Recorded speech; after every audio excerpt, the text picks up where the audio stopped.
Mengapa tidak ada satupun calon presiden atau orang-orang yang menggadang-gadangkan dirinya ingin maju di Pilpres 2024 tidak menyatakan atau tidak mengeluarkan statement tegas tentang situasi yang terjadi di Departemen Keuangan? Karena ini bukan hanya persoalan jumlah angkanya, ini bukan persoalan rangkap jabatannya, bukan persoalan kemampuannya, tapi ini bicara tentang integritas, tentang etika publik. Masa calon presiden tidak mau mengkritisi hal-hal seperti ini? Padahal ini adalah masalah besar buat bangsa kita. Jadi yang kalau kita cek di YouTube atau komentar-komentar orang, itu ada Arsebeno, kemudian ada Rocky Gerung, ada Refli Harun, bla bla bla bla, siapapun itulah pengamat-pengamat itu, mereka bukan calon presiden. Tapi yang paling penting, publik sekarang menunggu apa sikap, apa komentar, apa statement para calon presiden ini. Semua diam.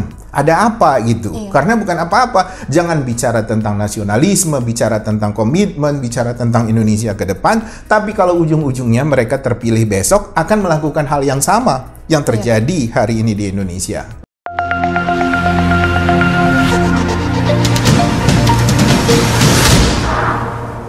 Halo teman-teman Citra Indonesia, kami jamin Anda menang.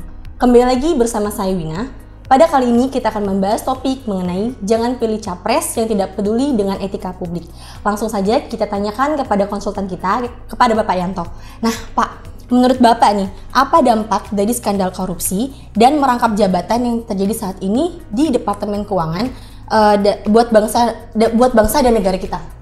Ya, skandal di Departemen Keuangan di bawah Kementerian di bawah Ibu Sri Mulyani itu memang sebenarnya sangat menggegerkan gitu. Karena di situ ada perputaran uang 300 triliun yang tidak jelas itu uang apa. Kemudian juga di sana ternyata banyak para pejabat yang merangkap jabatan.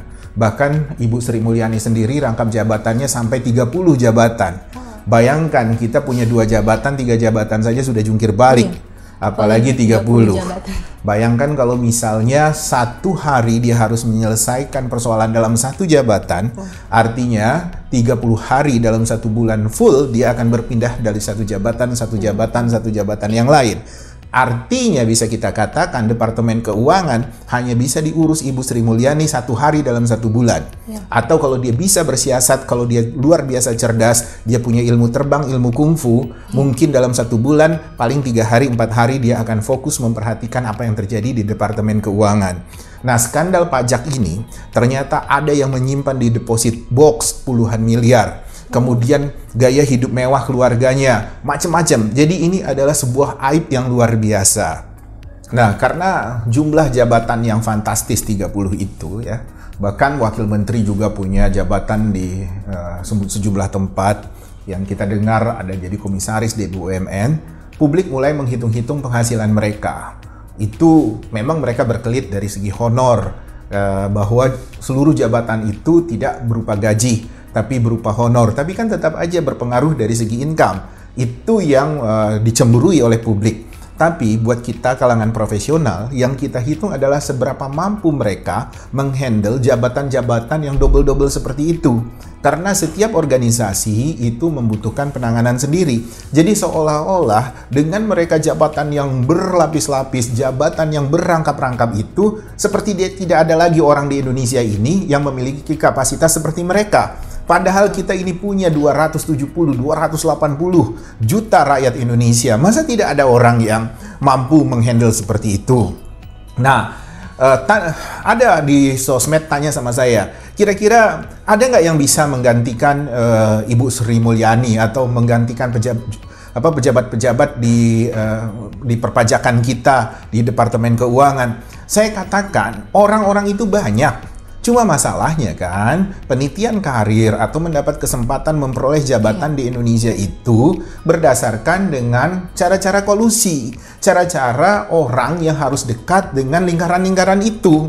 Jadi kalau kamu tidak berada dalam lingkaran itu, tidak mungkin mendapat kesempatan untuk memegang suatu jabatan. Tapi kalau yang namanya kapasitas, orang mampu. Kalau misalnya dia sudah terjun, misalnya dalam kemampuan keahlian dia di bidang keuangan, kalau dia punya pengalaman puluhan tahun, dia pasti mampu kok. Dia ngerti anak kuliahan aja begitu dia di wisuda, ketika kita tanya bagaimana dengan materi-materi perkuliahan kamu, dia bisa jawab. Nah, begitu juga apalagi dengan orang yang tiap hari berkutat dalam dunia itu, dalam lingkungan itu, bertahun-tahun, bahkan bisa sampai puluhan tahun. Jadi kalau mereka dianggap tidak mampu, itu tidak mungkin.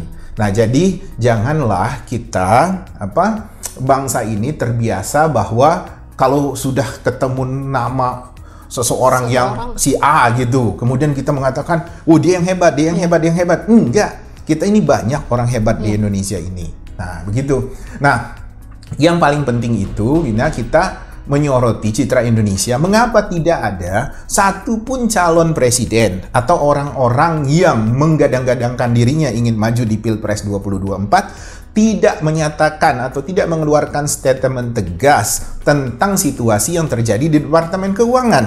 Karena ini bukan hanya persoalan jumlah angkanya, ini bukan persoalan rangkap jabatannya, bukan persoalan kemampuannya, tapi ini bicara tentang integritas, tentang etika publik. Masa calon presiden tidak mau mengkritisi hal-hal seperti ini? Padahal ini adalah masalah besar buat bangsa kita. Jadi yang kalau kita cek di YouTube atau komentar-komentar orang, itu ada Arsebeno, kemudian ada Rocky Gerung, ada Refli Harun, bla bla bla bla, siapapun itulah pengamat-pengamat itu, mereka bukan calon presiden. Tapi yang paling penting, publik sekarang menunggu apa sikap, apa komentar, apa statement para calon presiden ini. Semua diam. Ada apa gitu? Karena bukan apa-apa. Jangan bicara tentang nasionalisme, bicara tentang komitmen, bicara tentang Indonesia ke depan. Tapi kalau ujung-ujungnya mereka terpilih besok akan melakukan hal yang sama yang terjadi hari ini di Indonesia. Nah, jadi apa sih Pak yang harus menjadi fokus utama dari seorang capres? Fokus utama dari seorang capres bukan hanya persoalan dia bicara tentang visi misi dia, bukan bicara tentang komitmen dia ke depan, tapi dia juga bisa menunjukkan sikap apabila ada persoalan-persoalan yang terjadi hari ini yang terkait dengan hal-hal fundamental yang bisa berpengaruh buat Indonesia ke depan, termasuk dalam urusan Departemen Keuangan ini. Bagaimana mereka bisa mengatakan Bu Sri Mulyani harus mundur misalnya, atau mereka bisa mengatakan bahwa Bu Sri Mulyani harus dievaluasi, atau mereka memiliki konsep yang lain, atau mereka punya gagasan yang berbeda, atau mereka punya rencana-rencana strategis terkait dengan Departemen Keuangan. Mereka harusnya bisa mengatakan itu di ruang publik. Mereka harus bisa menyatakan itu. Karena skandal Departemen Keuangan ini bisa berbulan-bulan diingat orang, berbulan-bulan diingat oleh publik. Jadi kalau mereka diam, kita mempertanyakan mau apa mereka, ada apa begitu kan? Bagaimana sebaiknya seorang capres dapat memperoleh dukungan yang tepat dan mencapai tujuannya tanpa terlalu banyak mencari muka terhadap penguasa saat ini, Pak? Ya, begini ya, ini bukan persoalan cari muka atau tidak cari muka. Tapi persoalan adalah mereka punya ketakutan. Mereka punya kekhawatiran. Kalau mereka terlalu berseberangan dengan penguasa hari ini, mereka takut digencet, atau takut tidak didukung, atau takut tidak diberi ruang. Padahal besok, ya, ke depan, atau besok pada saat pemilihan umum, pada saat pencoblosan, yang punya wewenang, yang punya hak mutlak atas Indonesia masa depan itu rakyat. Ketika rakyat memilih suaranya, memberikan suaranya, disitulah sebenarnya kita menunjukkan bahwa calon-calon presiden itu punya kebutuhan yang sangat besar pada suara rakyat, bukan kepada kekuasaan atau kepada rezim atau kepada kekuatan besar yang sedang mengendalikan bangsa ini hari ini.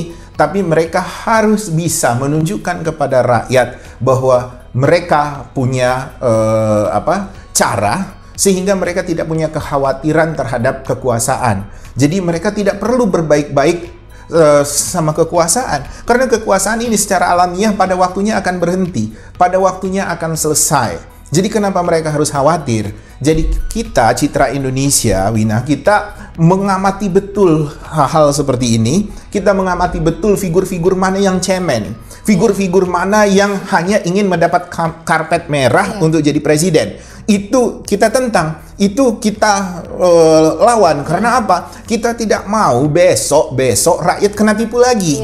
Jangan sampai kita dapat yang wangi-wangi saja, bicara yang indah-indah saja, di depan kamera tersenyum melambai, tapi ketika dipilih jadi presiden mereka melupakan kepentingan rakyat, mereka lupa komitmennya pada rakyat. Jadi salah satu ukurannya adalah mereka berani untuk bersikap tegas. Mereka bisa menunjukkan posisi berhadap-hadapan atau berlawanan dengan konsep-konsep, bukan dengan sentimen gitu ya. Misalnya tidak senang dengan rezim hari ini tidak pro sama mereka, kemudian mereka tidak berani bicara. Bukan itu yang dipertarungkan, harusnya konsep-konsep sehingga rakyat bisa melihat, rakyat bisa menilai bahwa dia memiliki gagasan yang bisa membawa Indonesia lebih baik. Nah, kalau tidak ada capres itu bicara tentang Departemen Keuangan, bagaimana kita punya harapan dengan orang-orang seperti ini?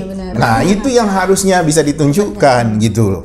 Jadi, sudahlah. Jangan pernah kita terbuai dengan capres-capres yang hanya mau wangi-wanginya saja. Kita jeritin, kita teriak-teriakin mereka. Kalian bicara tentang Departemen Keuangan ini mana gitu. Sikap kalian seperti apa? Kira-kira begitu. Jadi faktor besarnya itu ya ini ya Pak, ketakutan ya, rasa ketakutan mereka ya. Mereka takut. Jadi sudah berapa ya sejak reformasi ya 5 tahun ya. Setelah Ibu Megawati tidak jadi presiden tuh, itu kita melihat banyak orang pengen jadi presiden tapi dengan cara-cara yang penuh dengan gaya-gaya sinetron, penuh dengan puji-puji, penuh dengan tepuk tangan, penuh dengan hiruk-pikuk berbahagia dalam potret bersama rakyat, tapi ketegasan dia bersikap tidak kita dengar.